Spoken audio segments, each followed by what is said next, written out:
Les différends entre juifs et musulmans remontent au temps biblique. Abraham, patriarche des juifs, eut deux fils, Ismaël et Isaac. Le premier de sa liaison avec une servante nommée Agar et le second de son union avec son épouse Sarah. Cette dernière, souhaitant que son fils soit le seul héritier, ordonna à Abraham de chasser Agar.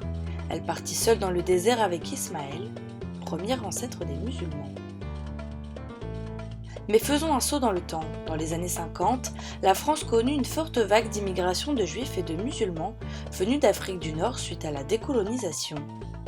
Face à la pénurie de logements, ils s'installèrent ensemble dans les mêmes quartiers, comme Belleville, Le Marais ou dans des banlieues comme Sarcelles.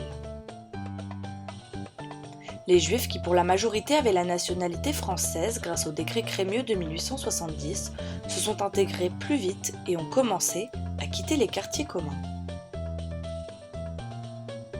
En 1967, la guerre des 6 jours éclate au Moyen-Orient, opposant Israël à ses pays frontaliers arabes.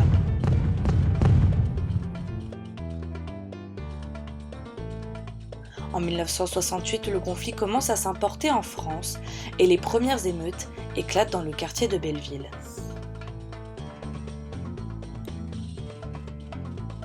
Dans les années 80, sous le gouvernement Mitterrand, Juifs et musulmans tentent une alliance et s'engagent ensemble avec SOS Racisme.